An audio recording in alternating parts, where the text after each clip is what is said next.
Olá, amigo do podcast Quali Solo Conecta. Estamos aqui para mais um episódio, dessa vez recebendo o nosso amigo engenheiro agrônomo Luciano Garrido. Seja muito bem-vindo, Luciano. É uma satisfação, muito obrigado aí pelo convite, é uma satisfação estar aqui com vocês hoje. E estou aí disponível aí para responder as questões aí que vocês tiverem. Muito obrigado. Estamos aqui também com o professor Carlos Henrique dos Santos. Professor, mais uma vez, seja muito bem-vindo. Obrigado. Prazer estar aqui, recebendo essa fera. Ex-aluno nosso também. Tá? A gente está procurando... vocês veem, a gente está indo no mercado, a gente está conversando com as pessoas, né? E aí a gente tem vários dos nossos egressos, bem posicionados, empresário, né? E com conhecimento aí que está ajudando muito os produtores. Então, obrigado por estar aqui com a gente, viu, Luciano? Satisfação. Isso aí. Vamos começar falando uma pergunta diretamente a você, Luciano. O Oeste Paulista ele tem se destacado na produção de frutíferas, né? Uma cultura que vem crescendo nos últimos anos. Queria que você associasse ao que esse crescimento ele tem ocorrido, por quê? Sim, o que vem motivando é a questão de pequenas propriedades, né? Que hoje a gente tem uma dificuldade muito grande com mão de obra. Então, a agricultura familiar tem investido mais seguido mais esse sentido, né? Antes era voltado muito para a produção de leite. Às vezes o cara tinha lá umas 4, 5 vaquinhas e aí resolveu partir para a fruta pela questão de rentabilidade, né? E onde a família pode tocar. Então, hoje, assim, a gente tem 2 níveis aí de produção, né? Ou é muito grande, né? Onde se usa maquinário, e tem a agricultura familiar, que hoje está voltando muito para a questão de fruta. E tem a questão de clima também, né? O clima nosso acaba sendo favorável. Então é isso que tem motivado esse crescimento. E quais são as que mais têm se destacado? Pessoal, a região nossa, assim, sempre foi uma região tradicional na melancia. Então, assim, a produção de melancia há muito tempo tem sido muito forte, até por questão de entrar nessas áreas de reforma de pastagem, né? E hoje até tem outras culturas, como batata doce, que está fazendo essa função também. E ultimamente o pessoal começou a partir para outras frutas, igual o mamão, maracujá, a pitaia teve um crescimento muito grande aí nos últimos tempos. Seria isso daí que estaria motivando mais esse pessoal aí na produção de frutas. Professor, queria que o senhor explicasse para a gente o que acabou colaborando para esse desenvolvimento na produção de frutas aqui na região. Bom, como o próprio, acho que o Luciano já deu uma introdução para a gente, a diversificação de culturas ela é importante, né? E a gente, né, ao longo do decorrer, ao longo dos anos aqui no Oeste Paulista, era uma região tradicionalmente de pecuária, né? Aí nós tivemos uma evolução. Tivemos uma evolução aqui para o desenvolvimento das áreas canavieiras, né? O setor cana-de-açúcar começou a ocupar uma grande parte dessas áreas.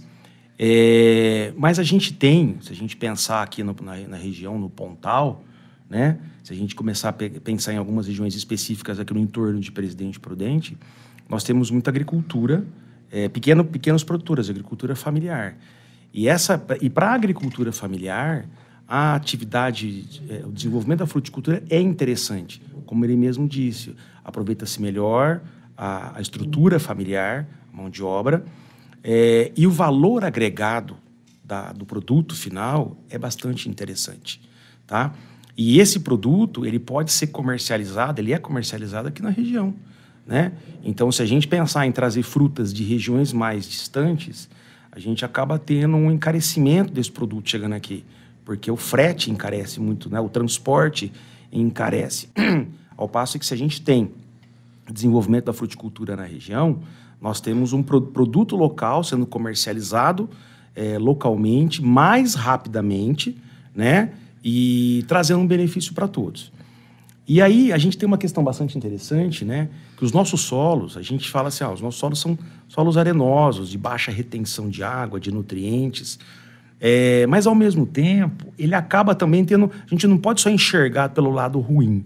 A gente também tem um lado positivo, né? Toda situação tem um lado, né, positivo. E aí a gente observa que a nossa região, por ser solos às vezes mais arenosos e por ter um clima um pouco mais quente, ela também protege um pouco o fruticultor de algumas doenças fúngicas, né, que acometem as frutíferas com muita intensidade em outras regiões. Não que não aparecem sim. Período de verão aparece muito, né? Verão chuvoso. Mas nós temos outras regiões onde, às vezes, o inóculo de pragas e doenças é muito maior. Então, qualquer mudança de temperatura, de umidade, a doença, a praga ataca, né? E isso daí afeta a qualidade da fruta. O produtor tem que intervir com produtos químicos, aplicação de fungicidas, inseticidas, etc, etc.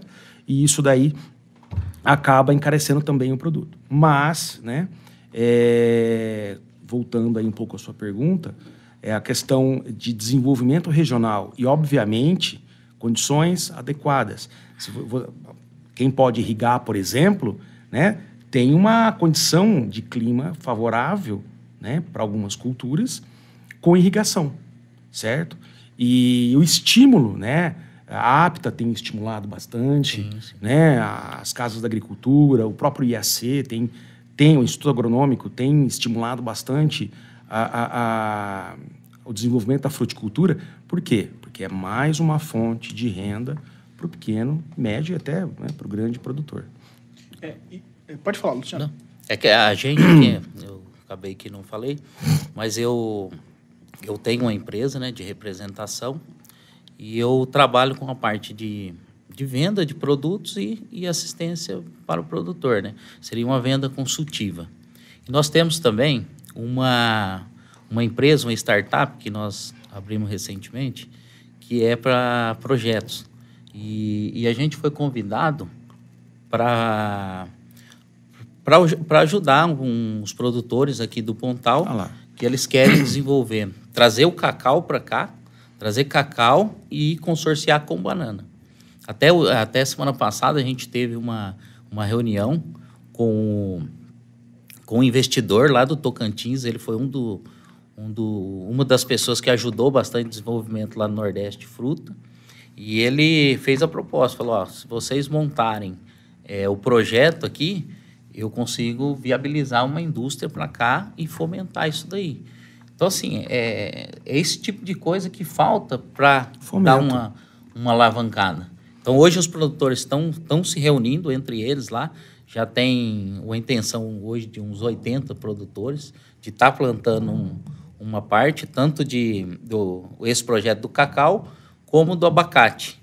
Eles querem trazer uma indústria para processar o abacate, fazer óleo e mandar e vender para os Estados Unidos.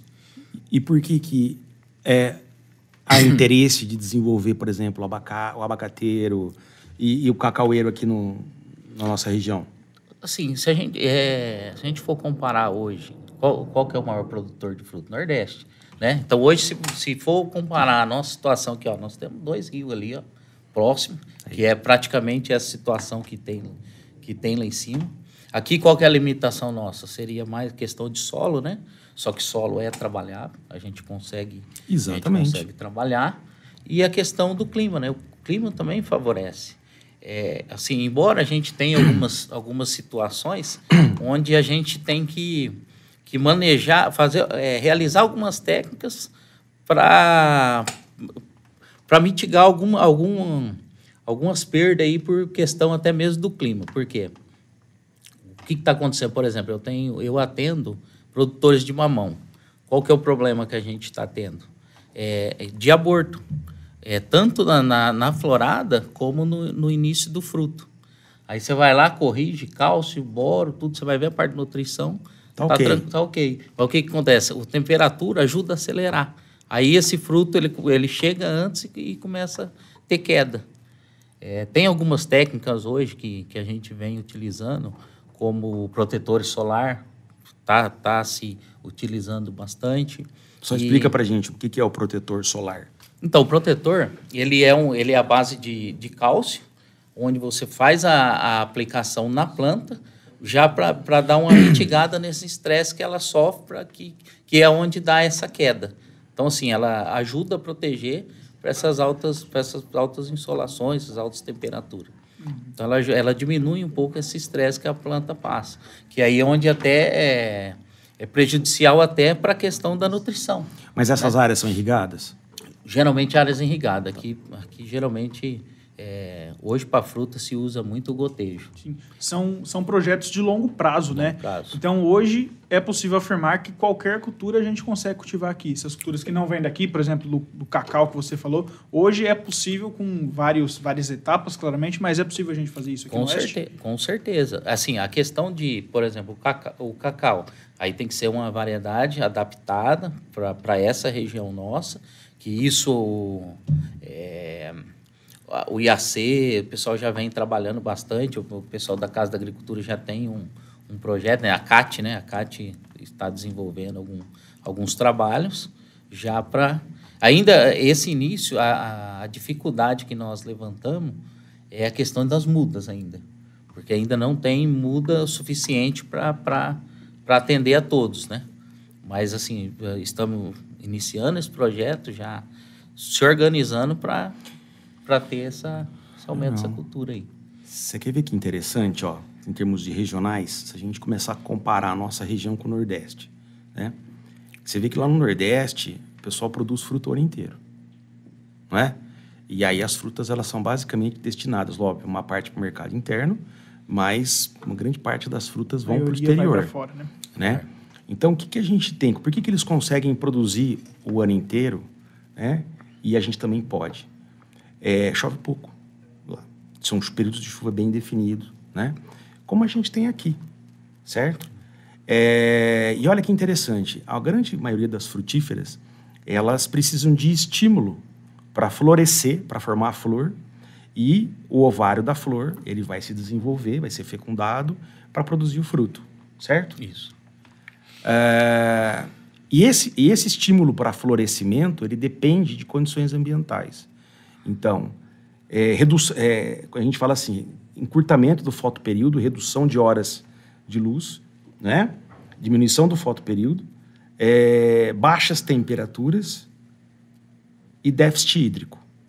Tá? Então, são 3, e tem a questão de material genético também. Mas, se a gente pegar em condições ambientais, redução de fotoperíodo, né?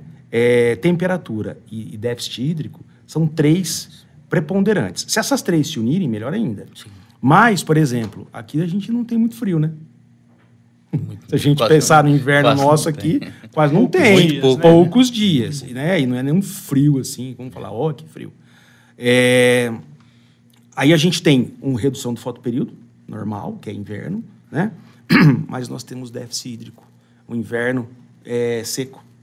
E muitas culturas no inverno, principalmente as árvores, né, as frutíferas, as árvores frutíferas, elas recebem indução para florescimento neste período, certo? E aí depois, como o déficit hídrico é muito marcante, é muito forte, né, a intensidade de florescimento é alta, a indução para o florescimento é alta, certo? É intensa. E aí o florescimento acaba sendo intenso e a produção de frutos também acaba sendo intensa. Aí vem o depois. Aí que é o problema. Ela vai produzir um monte de flor, com tendência a produzir um monte de fruto. Só que aí vem seca, que aí a gente tem que irrigar, certo? Nessa época da indução tem que parar de irrigar. Aí tem que irrigar e tem que contornar a fisiologia da planta, controlar. Como? Utilizando o produto, utilizando adubações de solo muito bem equilibradas para fornecer cálcio, magnésio, boro, zinco, tá? Ou seja, todos os elementos ali num pacote tecnológico muito bem feito. Nutrição foliar, importantíssimo aí para alguns elementos como potássio, cálcio, boro, né? Micronutrientes nas fases certas. E hoje a tecnologia ela nos presenteia, né, com alguns produtos específicos que são os protetores solares aí. Então tem alguns produtos no mercado muito interessantes, né, que protegem a planta de um excesso de temperatura. A gente tem que pensar nisso, né? A célula aquecendo demais, ela estressa. Se ela estressar, acabou. Então, entra aí numa fase de produtos, né, e uma nutrição muito bem equilibrada. E aí eu acho que a gente tem que trabalhar muito essa informação, né? Exatamente. Aqui na nossa região, hoje, o forte da irrigação, qual o modelo que os produtores mais costumam utilizar? Hoje, para fruta, é o gotejo, né? É o mais utilizado, né? Só que, assim, quando tu fala a questão de irrigação, é complicado, assim, porque o pessoal ainda não conseguiu organizar, colocar a quantidade certa. Muitas vezes vai lá, monta o sistema de irrigação e vai fornecendo água para a planta sem um controle. Sem um controle, sem uma gestão, né? Mal, né? Sem uma gestão, né? Então, acho que isso é uma das coisas que tem que ser trabalhado aqui para melhorar essa questão de eficiência. E até fornecer o nutriente já dissolvido na água. Porque a gente tem, né, hoje uma tecnologia, na verdade, um manejo, que a gente fala que é manejo de fertirrigação, que é você dissolver fertilizantes, só que tem que ser fertilizantes que possam ser dissolvidos em água, porque tem fertilizantes de baixa solubilidade, a gente não pode usar, mas fertilizantes de alta solubilidade, a gente dissolve os fertilizantes em água e aí a gente injeta na linha de irrigação. Só que tem que ser muito bem modulado, tem que ser muito bem calibrado. Não só a água que vai entrar, mas também a quantidade de nutrientes que vai entrar via fertirrigação. E eu até faço, não sou especialista em irrigação longe disso, né? Nós temos, inclusive, a professora Maria Albertina aqui na UNOeste, capaz de trabalhar muito bem essa informação, mas aqui a gente diz o seguinte, o sistema de irrigação ele tem que ser modelado em função da necessidade. Então, de repente, um gotejo talvez não seja o ideal, mas sim uma microaspersão, uma aspersão subcopa, a gente fala, né? Para proporcionar uma irrigação um pouco mais homogênea em superfície e evitar que a água desça, né, no perfil de forma excessiva e atinja, às vezes, profundidades que a planta não vai usar. Mas tudo isso daí é em função de qualidade do solo, tem que analisar a textura do solo, tá aí já entrando no solo, não só analisando o solo na parte química, mas é importante também conhecer a textura, a granulometria do solo, né? Quanto mais areia, alguns cuidados precisam, né? Quanto mais areia e menos argila, alguns cuidados precisam ser preconizados ali para segurar a água e para segurar nutriente. E qual a importância da adubação nesse começo de processo? Bom, na verdade, assim, eu falo que vem muito além, assim, diretamente da adubação. Esse é um processo que ele já deve vir lá atrás, que já é com a análise de solo, né, fazer uma análise de solo completa, não uma análise básica, igual o pessoal muitas vezes costuma fazer aí só porque já está acostumado para liberação de projeto e tal. Isso é uma coisa que eu bato muito em cima disso, de realizar realmente uma análise de solo completa. A correção assim, em primeiro momento, ela é até mais importante do que a adubação em si. Então, assim, realizar uma boa calagem, né? Necessário utilizar um condicionador de solo, tentar preparar esse solo o máximo de profundidade ali, criar um ambiente para receber essa adubação, para evitar as perdas, né? Hoje, assim, eu trabalhei em empresas muito grandes e dou assistência para pequenos produtores. Então, hoje eu vejo, assim, que há uma disparidade quando você fala hoje até que vem melhorando, mas você pega aí as grandes empresas, elas se preocupam com isso. Primeiro, realizar uma análise de solo, fazer uma correção, uma adubação equilibrada. E hoje, assim, como a gente está aqui abordando a questão de fruta e está na mão de agricultura familiar, há um tempo atrás, assim, eles não se importavam muito com essa questão de análise de solo, buscar um equilíbrio, regular um equipamento, que é onde acaba indo você tendo perda financeira e de eficiência também, né? Não só financeira, mas questão de eficiência. Mas a base seria essa. fazer uma análise de solo, um bom posicionamento, equilibrado, para não se ter perda, com lixiviação, com adsorção. Então, assim, aproveitar melhor o que está colocando ali no solo. E outra ferramenta que a gente tem hoje, que até a gente precisou passar por uma pandemia para acabar descobrindo algumas coisas ou trabalhando mais, é a questão da fonte gradual, de fertilizante de liberação gradual. Então, assim, com a pandemia, né, custo alto de adubação, acabou que o pessoal começou a trabalhar mais isso, né? E assim, quando se fala de um manejo, ele é uma ferramenta que encaixa muito bem. E, assim, é um investimento importante e extremamente necessário para qualquer produtor, né? Sim, sim. Isso que eu falo, a questão do posicionamento do fertilizante é importantíssimo, né? Essa parte, não só do fertilizante, mas do corretivo. O que a gente precisa ter em mente? Quando o produtor ele vai instalar um pomar ou uma área de fruticultura, né, ele precisa estruturar muito bem o sistema. Estruturar. Então, por isso que a correção do solo é a primeira etapa, né? Eu preciso tornar aquele solo apto quimicamente para eu poder fazer a introdução de uma cultura, tá? Então, para torná-lo apto quimicamente, eu preciso de alguns pontos ali, eu preciso estudar alguns pontos. Eu preciso tirar o alumínio, preciso de neutralizar o alumínio é um elemento tóxico, e eu preciso deixar o pH do solo adequado para o desenvolvimento da planta e dar uma boa base de cálcio e magnésio ali para ele, para o sistema, para o solo. Então, o cálcio é fundamental, tanto para a estruturação de solo, quanto para a estruturação de planta, quanto para fazer esqueleto de planta. Cálcio é importante para os nossos ossos, certo?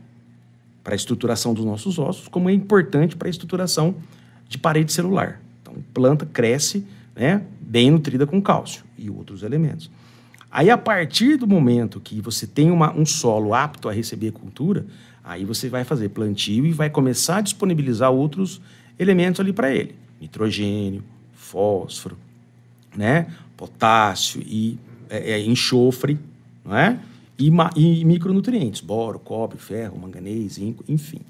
Então, a gente precisa fazer esse portfólio aí. Então, o posicionamento do produto é importante, qual produto eu vou colocar, tá? Onde eu vou colocar e em que época eu vou fazer isso.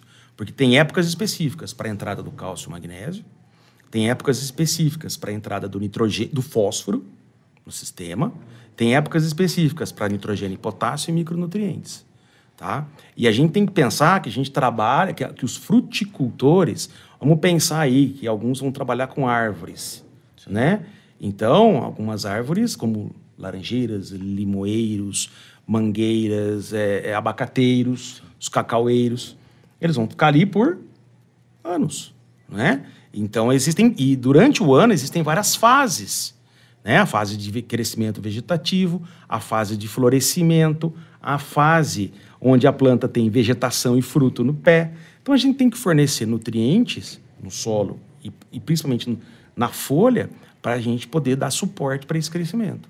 Sempre de olho no clima, na irrigação.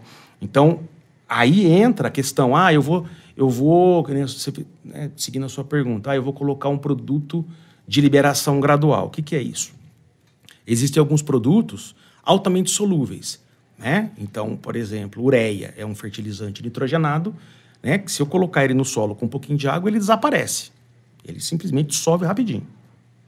Tá? Agora, por exemplo, existem fertilizantes nitrogenados, né, de liberação gradual. Ele vem com uma capinha por fora, assim, né?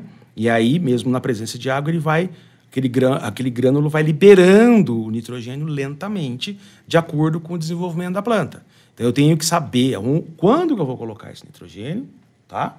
Não é isso? Isso. Quando Exatamente. que eu vou colocar esse nitrogênio e quanto tempo ele vai agir, para que eu possa depois complementar se for necessário. Então, nós passamos, né? Toda vez que a sociedade passa por algum ponto de estrangulamento, por alguma limitação, né? Os seres humanos acabam, né? O ser humano acaba dando um jeito de contornar o problema, né? E arrumando soluções, sempre buscando soluções. E esse tipo de produto é uma solução muito bem-vinda. Você pode falar melhor do que eu, só que é mais caro. Ele tem um valor agregado maior. Então, aí você tem que saber onde você vai... Aí você vai falar disso aí. Você tem que saber onde colocar, como colocar, a hora de colocar. Hoje, o que está sendo um desafio para a gente é essa questão do nitrogênio, na questão da fruta. Porque o pessoal costuma colocar muito nitrogênio e aí acaba onde começa a dar os desequilíbrios. Ainda mais relacionado à questão do cálcio. Mas por quê? Qual é o desequilíbrio que você tem visto no campo? Então, o produtor ele gosta do visual, né? Então, eles acabam colocando esse excesso de adubação nitrogenada, aí você tem problema com praga. A extração de cálcio é muito grande, ele acaba não conseguindo repor. E aí é onde começa a gente ter alguns problemas aí no campo. Sim. Professor, o senhor citou frutas cítricas, né? Não é tão comum a gente ver aqui na nossa região por N fatores, né? Hoje, com uma boa qualidade de solo e demais fatores, é possível, por exemplo, o produtor ele se manter à base da laranja, do limão e outras frutas como essas? A gente, há muitos anos atrás, Presidente Prudente era uma região produtora de laranja. Mas aí, com a incidência de uma doença chamada cancro cítrico, né, nós entramos numa zona proibida. Nós nos tornamos uma zona proibida, né? Hoje está tranquilo, né, para a produção. Tanto é que o Paraná também tinha problemas. Hoje o pessoal está produzindo, tem várias regiões ali em produção. Só que é o seguinte, a gente tem que conviver. Tem que tomar cuidado com ela. É uma bactéria, não tem cura, a gente tem que conviver.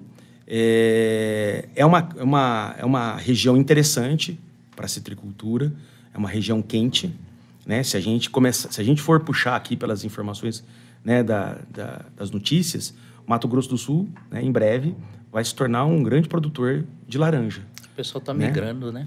Grandes fazendas aqui de São Paulo, grandes grupos de São Paulo estão indo para o Mato Grosso do Sul, né? Já tem projetos grandes de área irrigada produzindo laranja. Tá? Por quê? Estão saindo das zonas que tem muita doença, né? Das regiões que tem muita doença, muita praga, indo para áreas consideradas livres, tá? Dessas pragas. E Prudente, até de repente, né, é uma região que pode ser pensado nesse sentido, né? Justamente porque tem um clima favorável. Sim. Né? E tendo uma citricultura aí irrigada, acho que a gente tende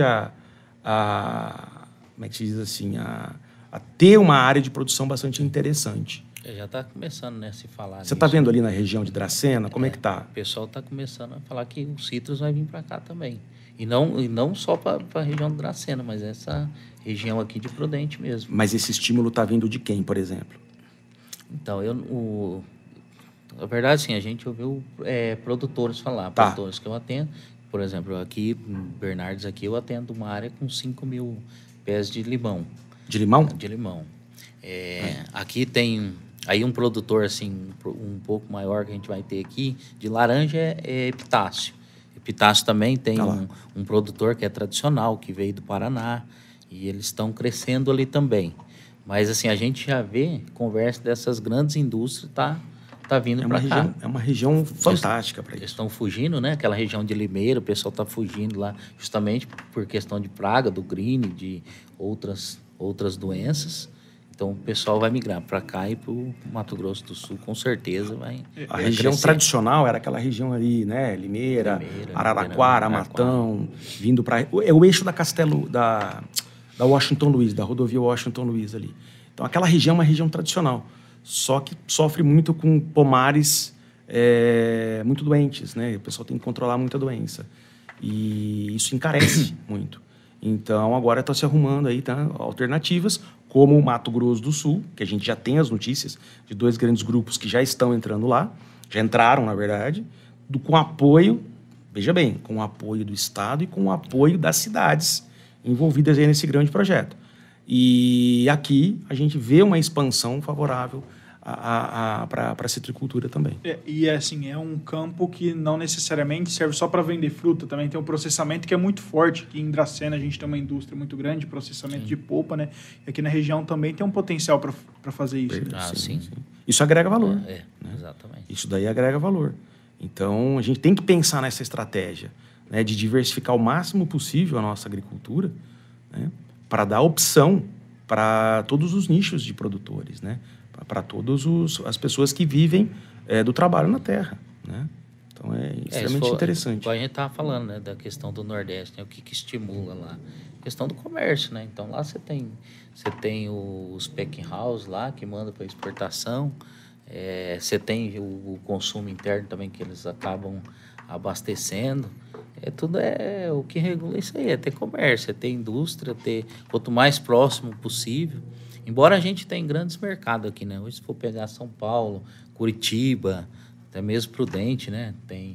Mas tem grandes polos aqui que não... A grande estratégia é você estruturar o mercado, a rede de comercialização.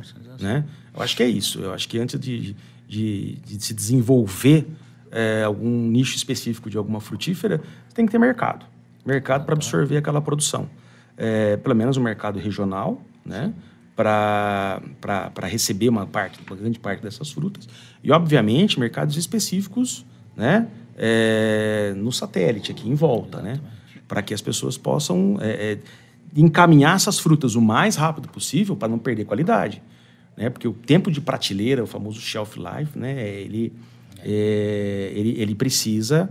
é curto. Então, só que as técnicas de packing house, as técnicas de utilização de cera na superfície das frutas aumentam o tempo de prateleira, mas tem que liberar rápido. Sim. Hoje compensa mais para o produtor ele investir em uma única cultura ou ele variar o seu leque de opções, até mesmo para produzir o ano todo, para ter dinheiro girando o ano todo? O que compensa mais hoje para o produtor? É mais trabalhoso, né? A questão de diversificar, mas é um pouco mais seguro pela questão de preço, né? Porque assim, ele oscila muito, né? Hoje mais seguro trabalhar com uma só. Não, com várias. Variar seria melhor. Por exemplo, que nem no caso que a gente tá falando do cacau, o projeto lá. Então vai 4 anos de 3 a 4 anos para começar a colher. Então, nesse período, o produtor ele fica sem renda. Então, ele precisa ter alguma outra cultura para garantir essa renda dele, né? Dentro desse período, até a produção do cacau. Até a gente tá estruturando no projeto fazer esse consórcio com banana, né? Que tem um bom mercado. E aí o produtor consegue ter essa renda para ir se mantendo. Então, assim, vai muito de cultura, né? Então, depende muito da cultura que ele for trabalhar. O ideal sempre é trabalhar com uma cultura para ele se especializar nela e conseguir fazer o melhor trabalho possível. Ou então é estratégia, né? Porque o preço oscila muito. Então, saber essas épocas, né? Onde ele vai ter um melhor ganho, quando o preço vai cair, ele tem que ter fazer essa gestão, né? Se ele estiver trabalhando com uma cultura. Essa gestão, essa é uma palavra-chave, gestão. Dentro desse trabalho de gestão, você está acompanhando o pessoal aí dentro das suas empresas e tudo mais. Sim. Depois, acho que no final vale até a pena você falar um pouquinho delas. Como que você vê esse trabalho de gestão desses fruticultores com relação a essa estruturação, por exemplo, de coletar a amostra do solo, fazer a análise do solo, incutir, por exemplo, a cultura da diagnose foliar? Como que você vê dentro dessa gestão, por exemplo, a implementação de uso de fertilizantes de liberação controlada, porque a gente sabe que é mais caro? Como é que está sendo administrar esses fatores dentro do processo de gestão dos pequenos, médios, por exemplo, produtores aqui da região? Carlos, é um desafio, né? Um desafio, assim, a gente... por mais que tenha evoluído bastante, a questão de... igual eu comentei agora há pouco, questão de análise de solo, fazer uma regulagem no equipamento. O pessoal não tem essa cultura, né? Hoje, assim, eles estão avançando mais. Quando você vai lá, conversa a respeito do análise de solo e mostra para ele o a importância daquilo, então muitos vão lá e falam, não, vamos fazer o negócio certinho. Agora, a diagnóstico de foliar ainda é um desafio grande, né, para você conseguir implementar ali dentro do manejo. Mas assim, você vê, vocês precisam, por exemplo, explicar bastante para ele, para fazer um trabalho de, entre aspas, assim, convencimento, ou a recomendação, em poucas palavras, já é suficiente para uma recomendação sua? Você recomenda, não, tudo bem.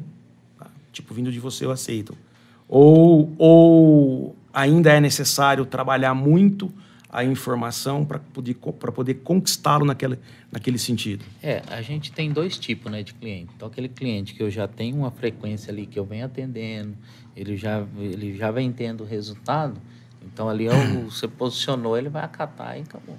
Mas quando é um cliente novo, aí você tem que gastar uma energia, explicar o porquê e tal. Então, só acredita a hora que você mostra resultado.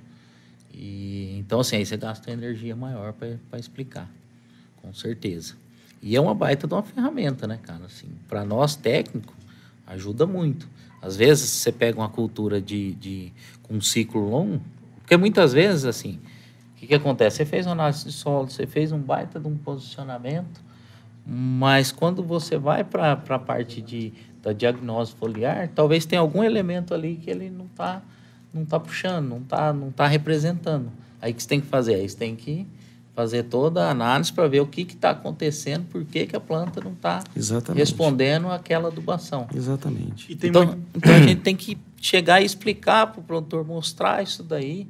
E isso para uma cultura que às vezes é perene, mas se você pega uma cultura de um ciclo rápido, pior ainda.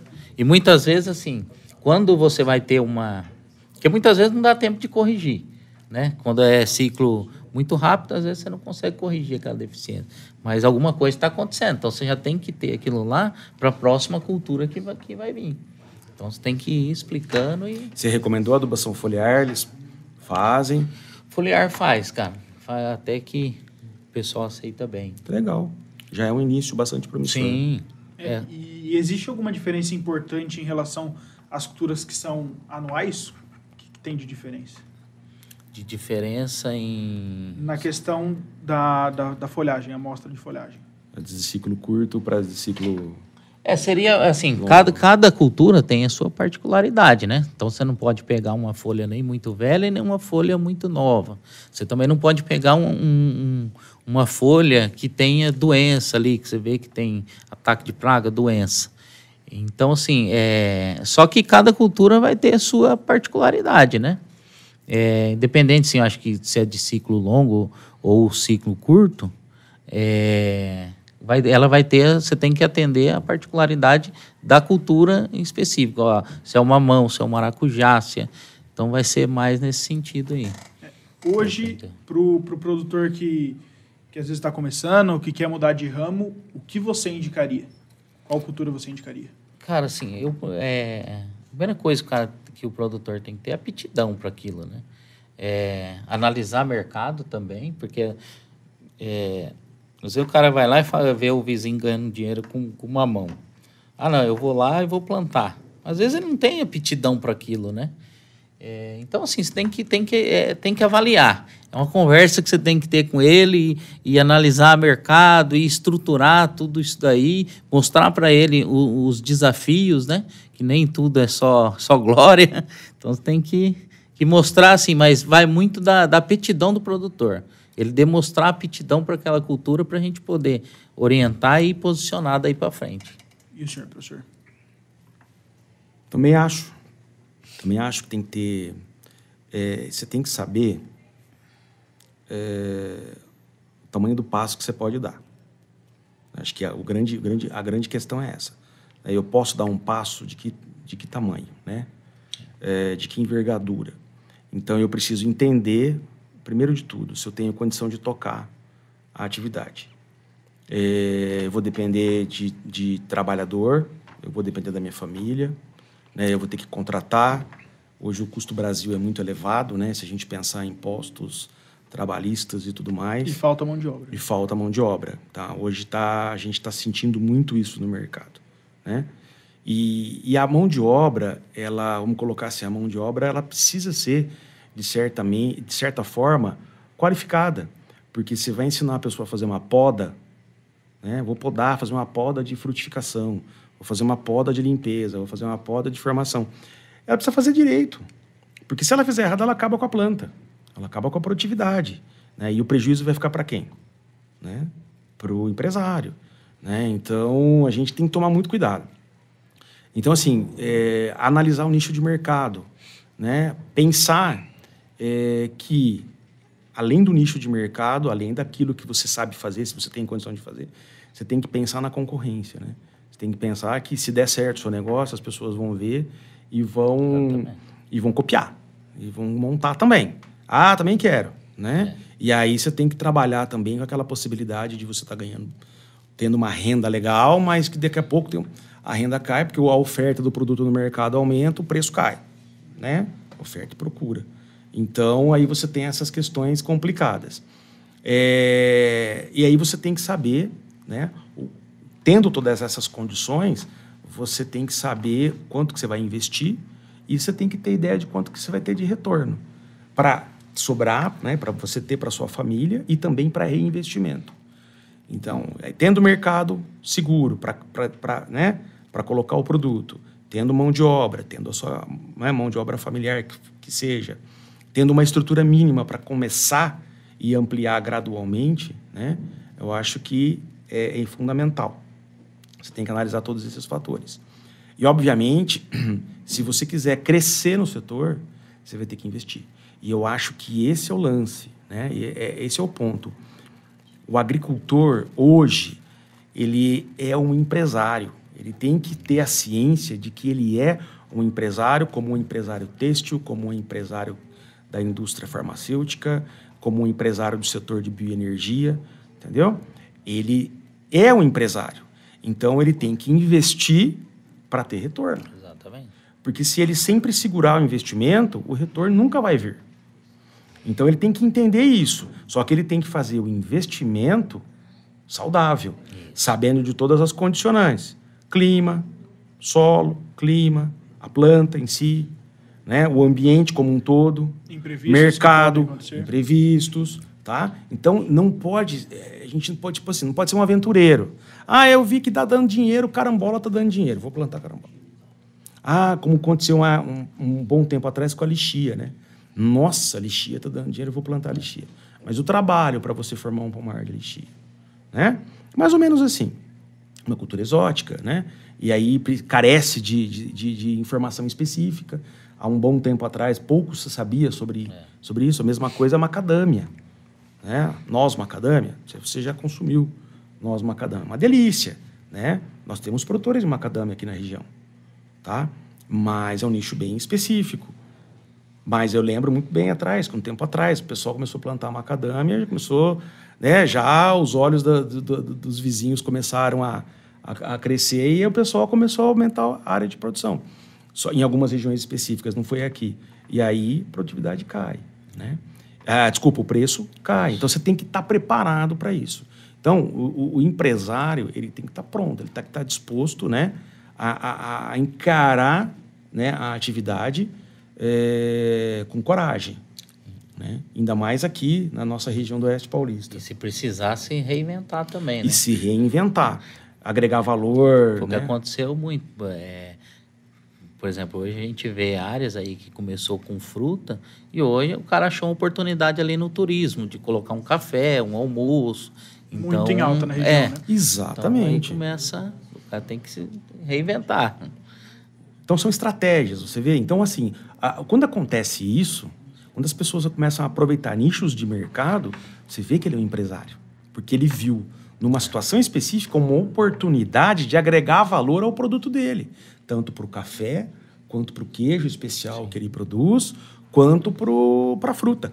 Entendeu? Então, a pessoa vai comprar a fruta, já leva um queijo, já toma um café, já, né, come um pão de queijo. Então, e isso movimenta turismo, isso movimenta visitação. Então, é isso que é importante, né? É importante ter os olhos de empresário Porque o empresário ele fica ligado, né? Uma oportunidade que tem favorável a ele vai lá e desenvolve, né? Então, eu acho que é mais ou menos nisso que a gente tem que pensar. Luciano, queria que o senhor deixasse uma mensagem a produtores e técnicos também, profissionais da área, que buscam aprimorar o seu manejo, desenvolver novas tendências, se tornar um profissional melhor, um produtor melhor. O que o senhor falaria? Cara, assim, é buscar gestão. Gerir o negócio como se fosse uma empresa, igual o Carlos acabou de falar.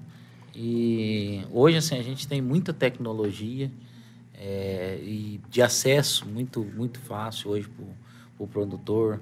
Pega dentro das universidades, tem muita pesquisa que pode ser levada diretamente para o produtor.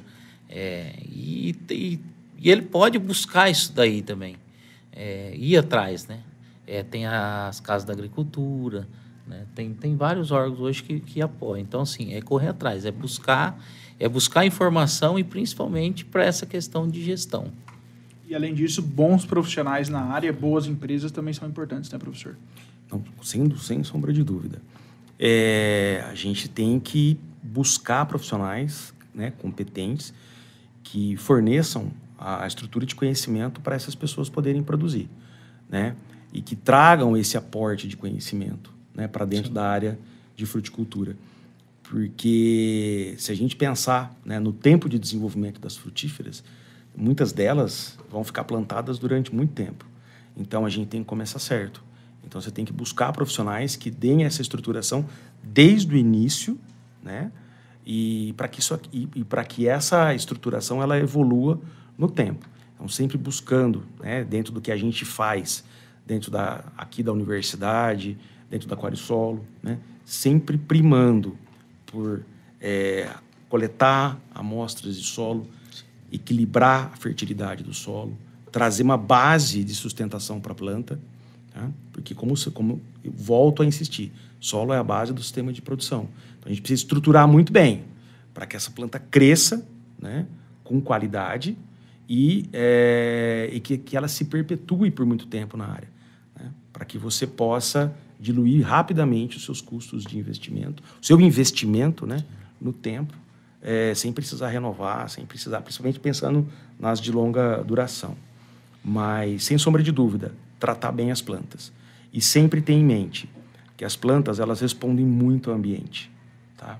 Então, a nutrição das plantas ela está intimamente relacionada com o clima, com o ambiente onde ela está. E ela responde muito a isso. Frio, vento, umidade, temperaturas altas, chuva, né? Elas respondem automaticamente. Então, sempre estar de olho nas condições climáticas, no zoneamento agroclimático, né? Plantar as cultivares, as espécies no local certo, né? Principalmente se não for ter irrigação, e fazer um manejo de fertilidade e de adubação equilibrado. Porque aí você vai ter plantas sadias, né? Lógico que você tem que, para manter planta sadia, você tem que ter sempre um trabalho fitossanitário, mas você tendo planta bem estruturada, né? Planta bem enraizada, planta com copa bem estruturada, uma nutrição bem equilibrada, você vai ter produto de qualidade. Um produto que resiste mais ao tempo, né? E um produto, em termos de consumo, mais agradável. Sim. Com cor mais vistosa, né? Com sabor agradável e, obviamente, os consumidores eles compram com os olhos, né? E a partir do momento que sentiu o sabor, gostou, cativou. Isso aí. Luciano, onde podemos encontrar você nas redes sociais, para os produtores da região que querem contar com o seu apoio, né, com as suas orientações? Assim, eu não tenho muito redes sociais, mas a gente tem uma revista que é a Impulso Ecoagro, onde a gente coloca bastante conteúdo lá. E aí o meu contato de telefone mesmo, que o pessoal faz mais, consegue estar entrando em contato comigo mais fácil. Excelente. Professor, o senhor também, para ter mais acesso às suas orientações, ao trabalho também que a Qualisolo realiza, como as pessoas podem contatar? Eu estou aqui na universidade, né, no curso de agronomia, na disciplina de nutrição de plantas, então a gente está à disposição, né, para atender as pessoas que têm alguma necessidade técnica aí, em termos de fertilidade e nutrição de plantas. E a gente tem o trabalho que a gente desenvolve na Qualisolo, né, análise de solo, diagnose foliar, enfim, recomendação de adubação personalizada. E para encontrar o nosso trabalho, a gente está divulgando bastante as nossas ações da Qualisolo no Instagram, então @Qualisolo. A gente também tem as nossas divulgações no LinkedIn e Facebook. E em breve nós estaremos com o nosso site já novo e no ar, qualisolo.com.br, né? E onde ali os produtores vão ter muitas informações, os interessados vão ter muitas informações, né, muito úteis para o seu manejo diário. Tá bom? Beleza, professor. Esse episódio contou com a participação do engenheiro agrônomo Luciano Garrido, participação também do professor Carlos Henrique dos Santos e trabalhos técnicos de Fernando Santos, João Pedro Roque e produção de W. Jordani, Júlia Fatinanci e também nosso querido professor Carlos Henrique dos Santos, além de, claro, orientação do professor Homero Ferreira. Muito obrigado pela participação de todos vocês, pela audiência e seguimos juntos. Até a próxima.